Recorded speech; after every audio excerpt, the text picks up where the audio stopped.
Hello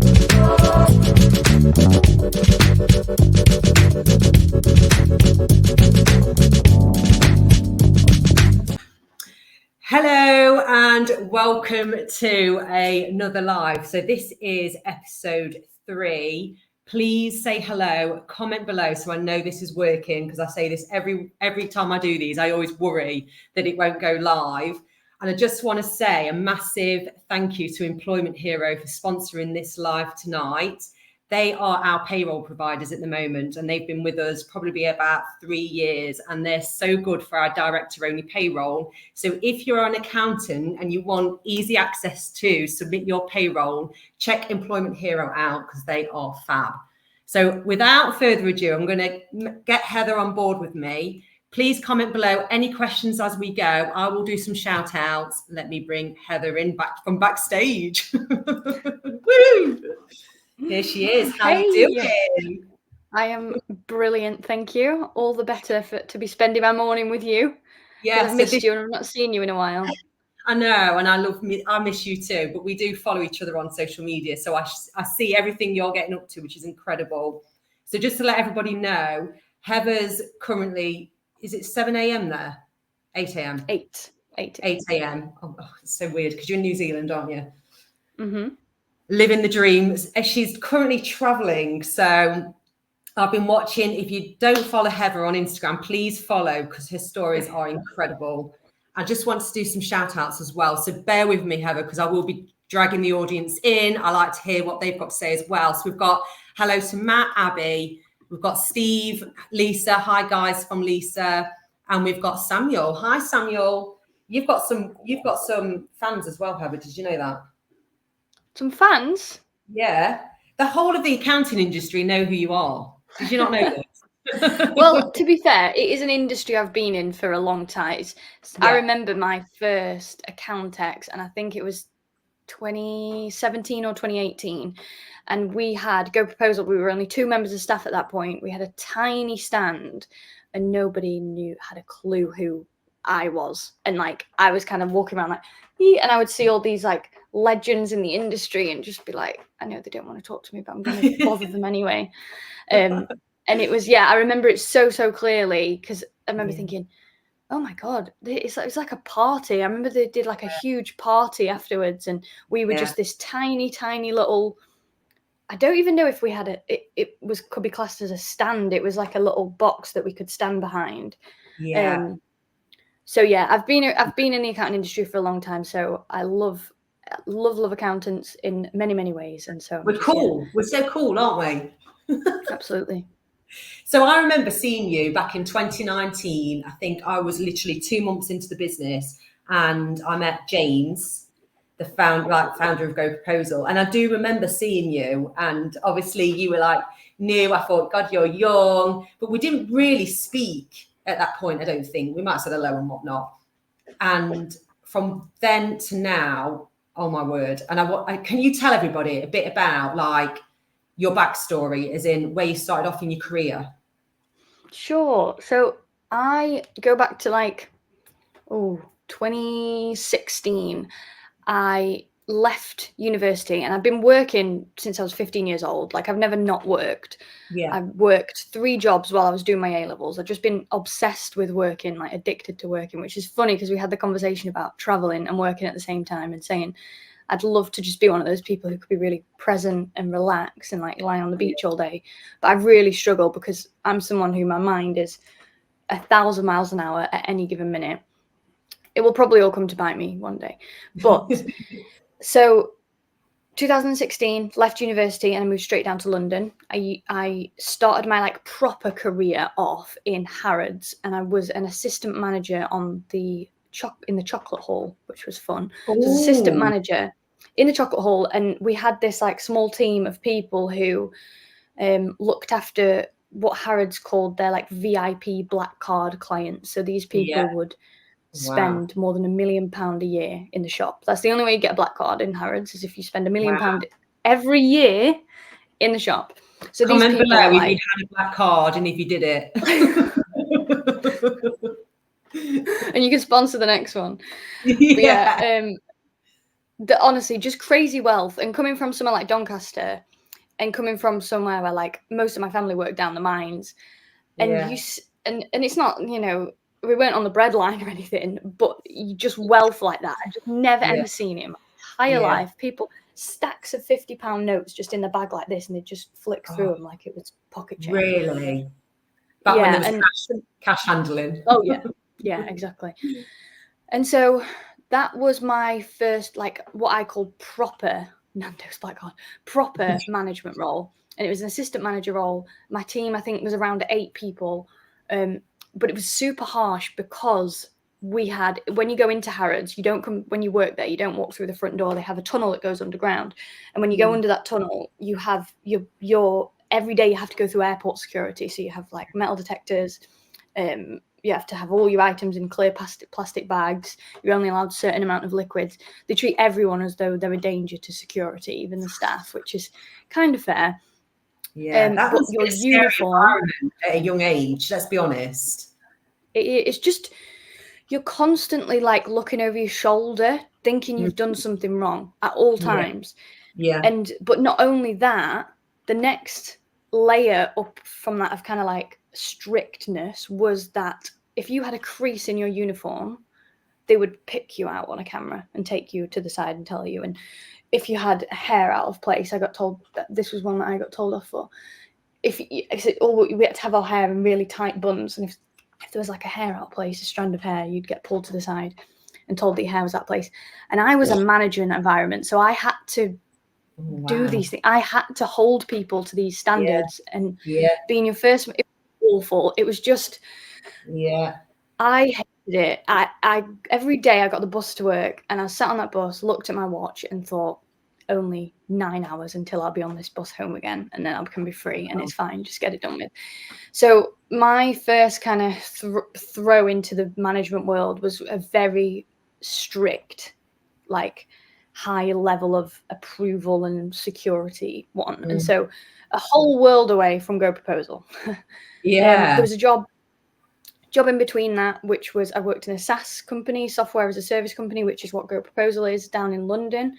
I wasn't like a manager of a team, but my role was executive assistant, which is essentially a PA, but to multiple people. So you're the PA to like the CEO, the CTO, and the senior management team. Wow. And that job changed everything for me, because when you're in a PA role or an executive assistant role, you see everything. So you're sat so close to all the big decision makers. You're sat in every huge meeting. You see all the emails, all the sale, everything. You see absolutely everything. And I was the bookkeeper there as well, which is funny. You heard it here first, guys. She was a book. Nothing. And they would paint me. It was funny because to our accountant, so we had an accountancy firm, obviously, and they would do the classic, which accountants will know how annoying this is. Oh yeah, don't worry, we've got someone in house that can do all the bookkeeping for us. And I was that person, and I knew nothing, and I must have messed up everything. Constantly asking questions. None of it was paid for. And so let me just mention a few people shouting out about these black cards. They're all laughing about the fact they haven't got a black card. Lisa said, I better get to Harrods and get my black card, because that's an interesting one. But you obviously had a real hunger to better yourself, because did you feel you put yourself in uncomfortable environments? No one in their early 20s would be sitting where you are. I definitely wouldn't have been. Yeah. Oh, absolutely. I didn't know it at the time. I only know this in hindsight, but I just really struggled with like fitting in and kind of doing the run of the mill route. And so at all points in my life, I've just found a way to do things differently. Like if everyone zigged, I would be like, right, I'm zagging, and I've got no idea why, but I just don't want to do the normal route and do the normal thing.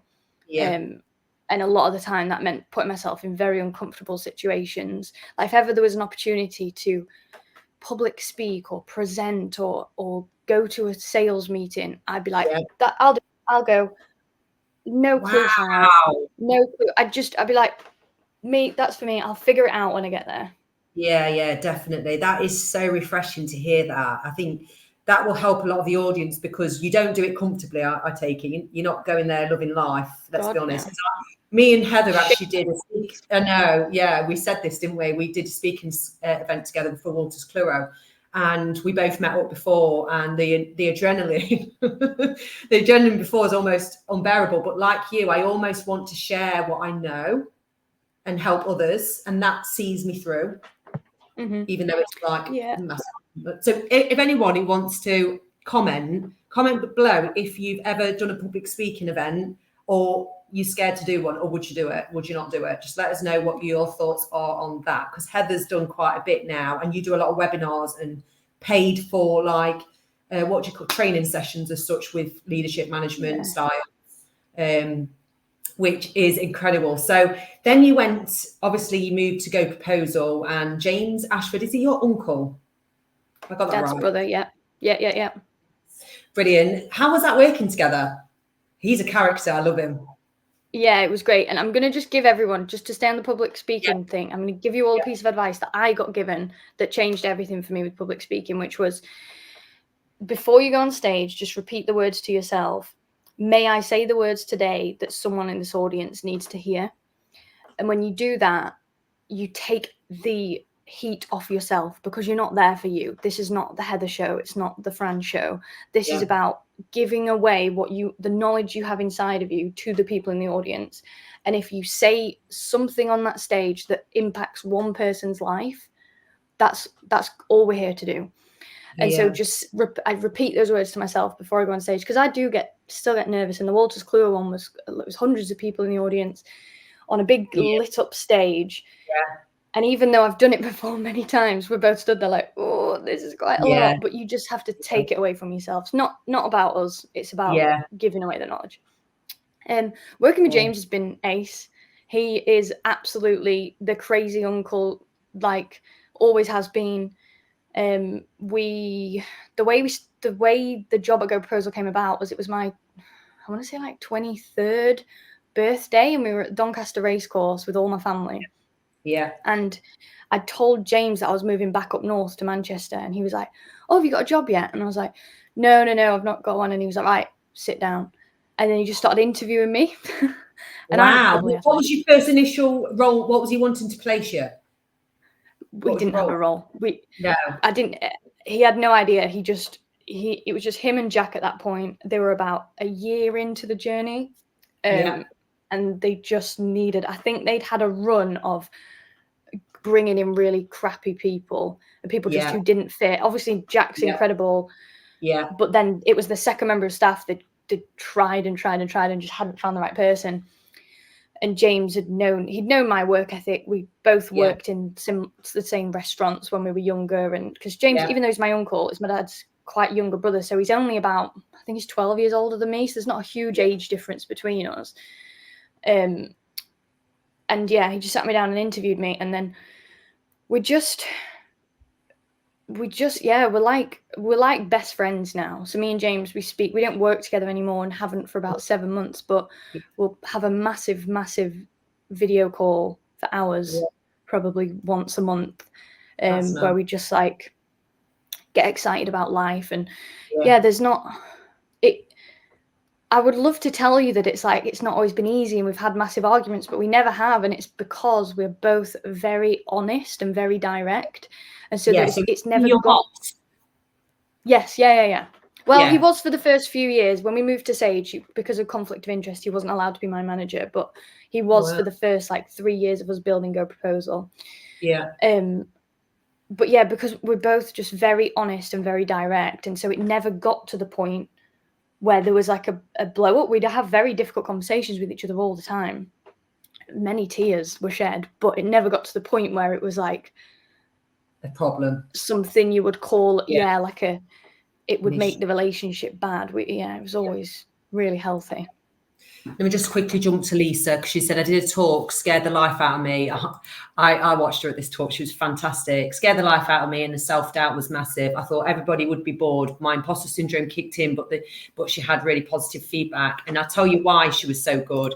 was because she was relatable and she was herself, and I know her, so she spoke from the heart. Like, everyone's got a bit of a story and a backstory to discuss, and I think the best talks come from a bit of a backstory and then building in with some tips and hints and how they got there, because people want to hear how others are doing well. So for you, for example, tell us how quickly Go Proposal actually grew and to the team that you had.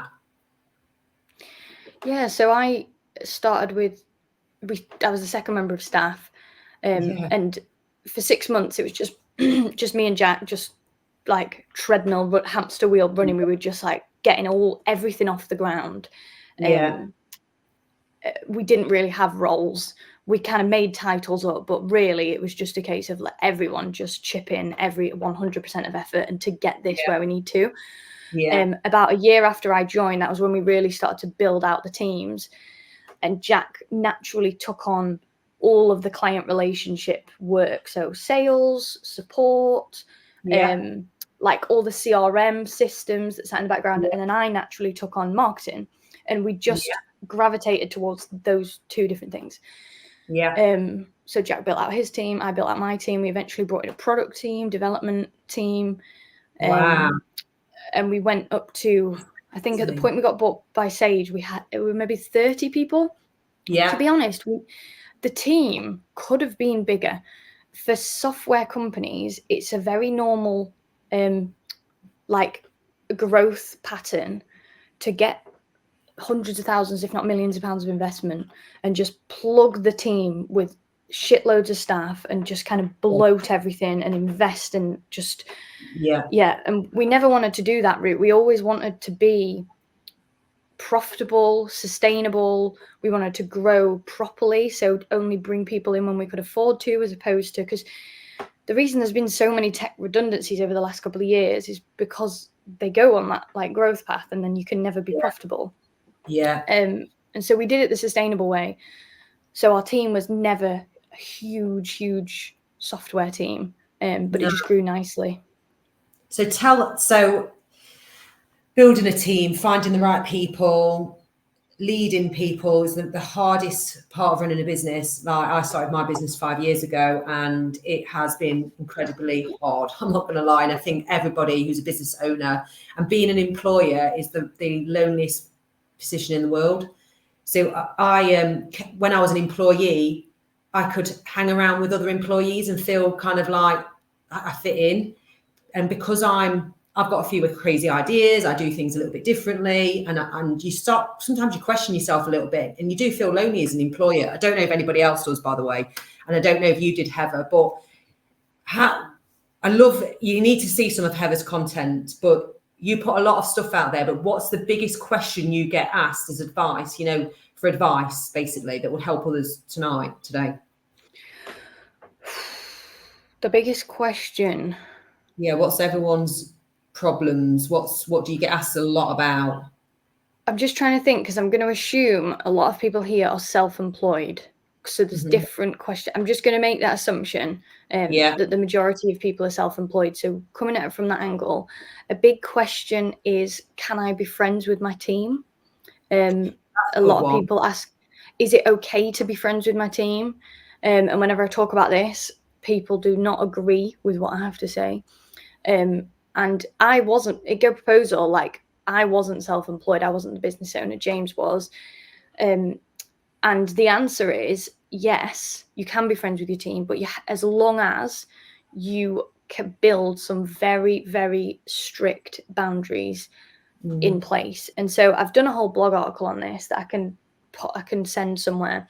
But it's essentially knowing your limits. So the best leaders will be authentic about building relationships, so that you don't need to be premeditated. You don't need to kind of like fake your way into creating relationships with your team. The best leaders will allow themselves to be 100% authentic. And that does mean making friends, but you can only do that if you have these clear boundaries, which kind of look like you don't go out and get pissed.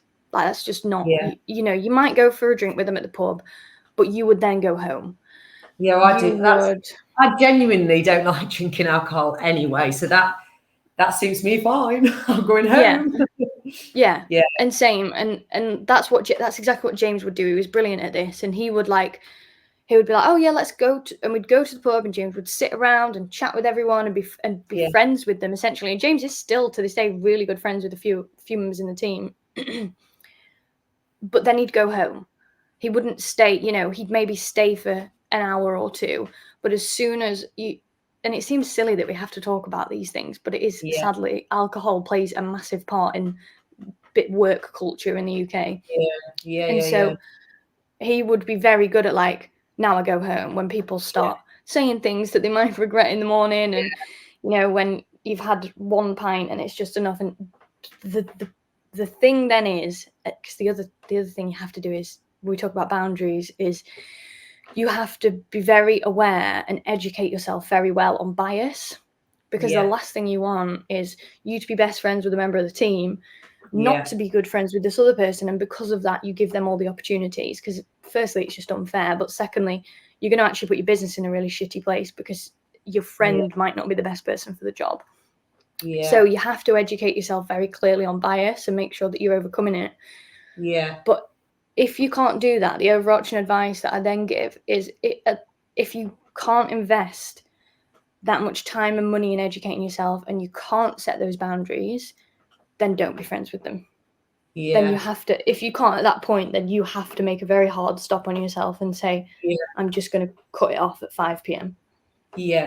I think this is good advice even for employees though, because there's a lot of employees get given the opportunities to go up towards management, like yourself, I suppose. And a lot of managers, it gets landed on their laps, doesn't it? You have to start from nowhere, I think, to be a better manager in the future. You start from not being a manager at all, like yourself, probably. You started off at the beginning. So what do you think newly managers, do they need to do courses? What would you suggest, like, help on that development, myself included, maybe? Yeah, I wouldn't necessarily say the thing you need to know. So the name of my brand is In the Making for a reason. The main thing that you have to remember is, no matter what stage of your leadership journey you are in, and I have worked with new managers who are apprentices, they're just coming out of university, they're putting straight into Unite the Grad schemes, and they've been fast tracked into senior positions, right the way through to people who have literally got 50 years of experience in some of the biggest corporate companies in the world, managing teams of thousands. As long as you remember that you are never the finished article, and you constantly have to relearn, and every new person that comes into your remit of management will be different from everyone you've had before. As long as you remember that, and you adopt a growth mindset to essentially know that you will never be complete, you will never be correct, you'll never be perfect. As long as you are constantly curious, asking questions, trying to understand more about the team that you've got, you'll be a great leader. And sometimes, genuinely, new managers can be better than ones that have been in the role for 50 years, because they tend to be complacent, or even 10 years, 20 years. They'll get complacent and think, oh, I've been leading teams for years, so I know I've got this now, I know how to do it, I don't have imposter syndrome anymore. But they then quite often turn into the managers that people leave, because they don't invest lots of time and energy into like bettering their team and developing their team. And so when I first speak to new managers, one of the first things I say to them is, just know that the feeling you have right now is a feeling that you want to hold on to forever. It's not something we're trying to overcome. That feeling of, how do I learn more? How do I become a better manager? If you can hold on to that for the next 50 years of your career, you will be as good as you possibly can. It's when you lose that, and then when you lose that, that's when you become complacent. But all we need to do is turn it from imposter syndrome into a very proactive growth mindset, so that we're not scared of it. We just know how to kind of embody it and keep learning. 100%. I've just got a few things coming through. Julian said earlier, and this is going back to public speaking, he still gets the pre-public speaking nerves and adrenaline, but always find it very rewarding, especially in the training, learning, development environment. Passion kicks in, which is fantastic, because what I've learned of becoming a manager, I say manager, let's say employer, and learning public speaking, the nerves never go away. Even a meeting, and like I had one the other day, even with the managers, I felt quite nervous because I get nervous and excited. There's change happening. We're having important discussions. And I wish more people would know that's normal feeling and lean into it to do those uncomfortable conversations to make things better, I suppose. Mm-hmm. Yeah. Do you agree with that? Yeah, it's 100%. It's the same as like the new manager imposter syndrome concept. It's like those feelings aren't there to be fought. They're there to like spur you on and to listen to. And if you wait for the right moment, or you wait to when it feels perfect, or you wait for when you're not scared, it will never, ever, ever arrive. Yeah. And I know it's classic. I don't. Yeah. So true. Sorry, Lisa's in as well. She's put a good leader leads by example. True. And something I'm going to say to all you self-employed people, this is a bit of a telling off, and I'm going to tell you where I see self-employed people drop down on this the most when they lead by example is working on holiday. So when we say lead by example, if you then, as a self-employed business owner, take a holiday and sit on your laptop the whole time, the message that sends to the team is, I don't respect holidays. And we think as self-employed people that the message it's sending is, I don't want to leave my team in the shit, and I'm really on it, and I really want to help, and we think it looks great. When it doesn't, the team are just sat there thinking, why are you working? You're on holiday. Is that what we're supposed to do?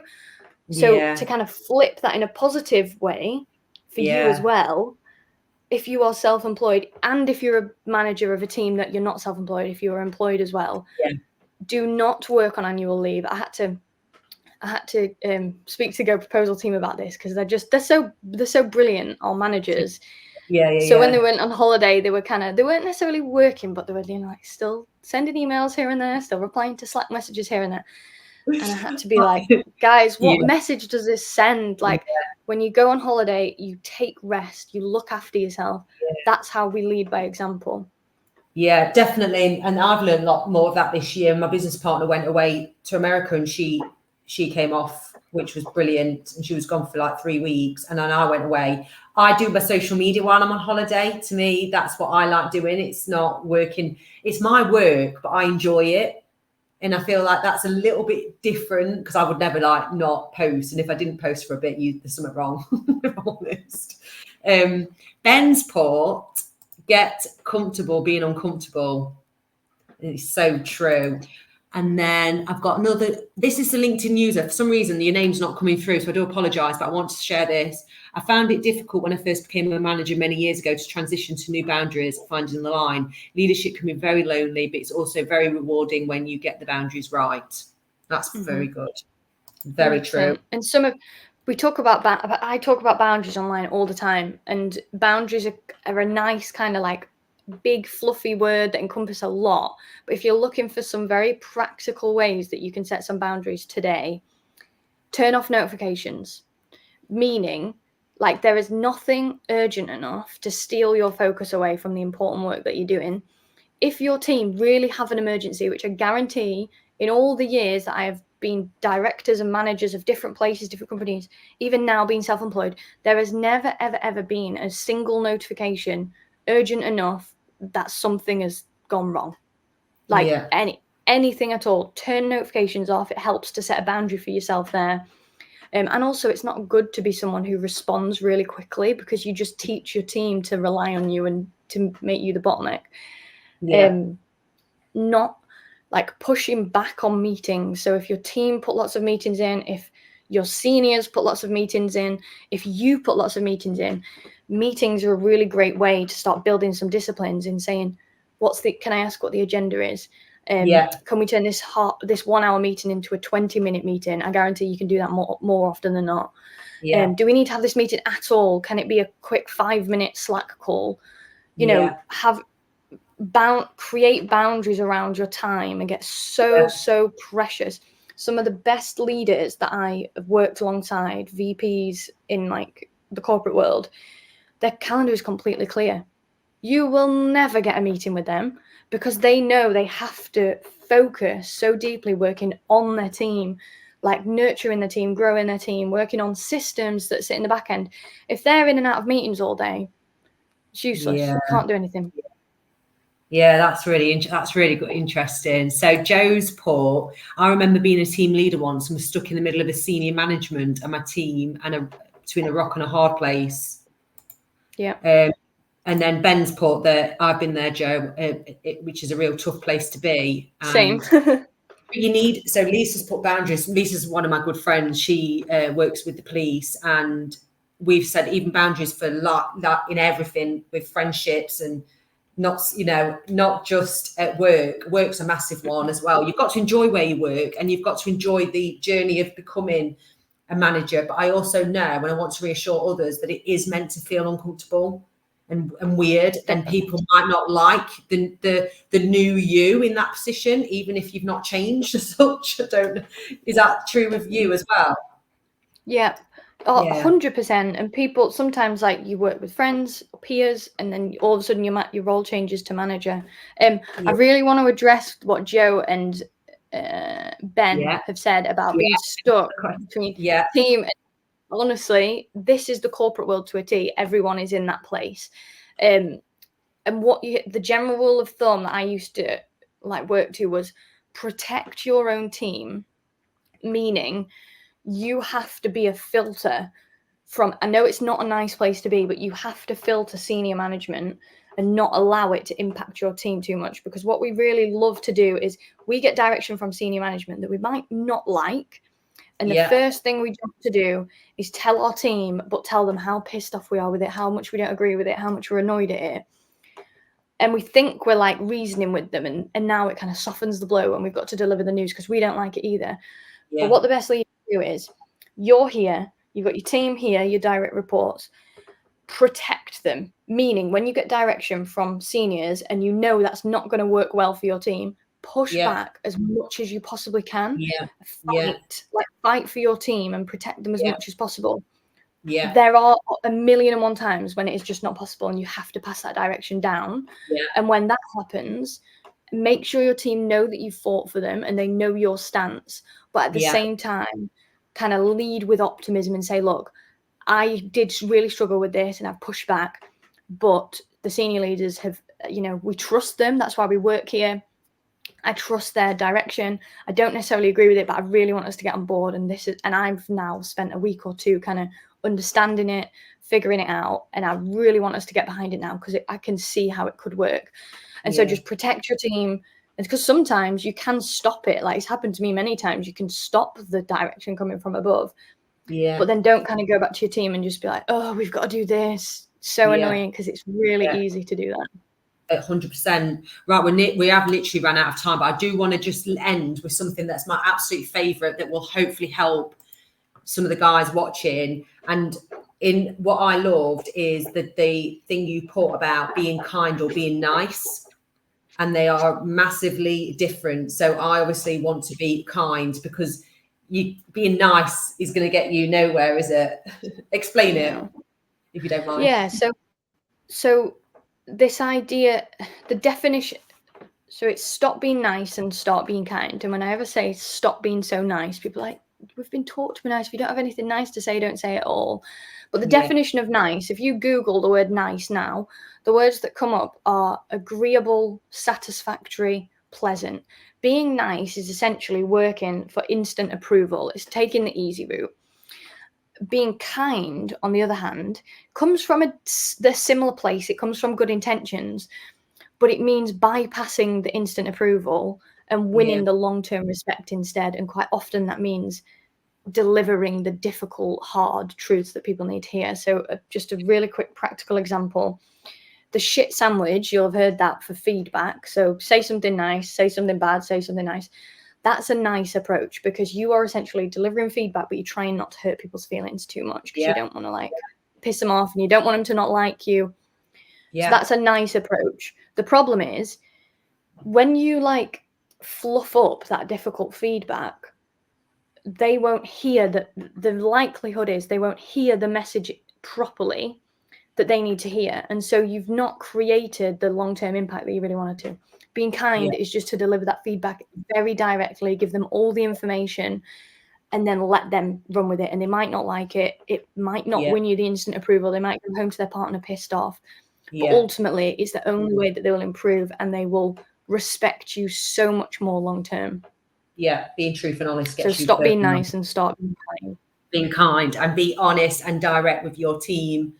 So just to finish quickly, Steve's put, if you pass on all bad stuff to your team, you'll create a team of moaners by being a moaner yourself. That is so true, actually. And Ben's put. And the big bit there is. Yeah, go on. I was going to say that the big important bit there is create a team of moaners, meaning you have to take you at that point have to take accountability for it because you've created them. It's not that your team are just moaners, which is what most leaders will say. Oh, I've just got a team of moaners. They're all bloody constantly annoyed. They won't do anything. No, you've created that because you've created that environment yourself. So yeah, you're right, Steve. Interesting. And then Ben's, but I agree with Steve. It can turn toxic very quickly. Great advice, Heather. I needed this about 9 years ago. It's every day. Got it now. Every day's a school day. Nobody's perfect. But what I would say is you can make a change if you did handle something not very great or wrong or different or whatever. Because I always say I will learn for next time, even though I don't like it in the moment. So I want to say a massive thank you for Heather's time this morning, for her, obviously, even for me. And Employment Hero, you've been amazing. Ben, you've been fantastic audience member. Employment Hero website will be in the comments. There will be more content coming from here. So we're going to share it on Instagram, more on LinkedIn. I want to say thank you. Thank you to Heather. And I will end the stream now. Thank you, guys. Thanks so much. All right, that's it.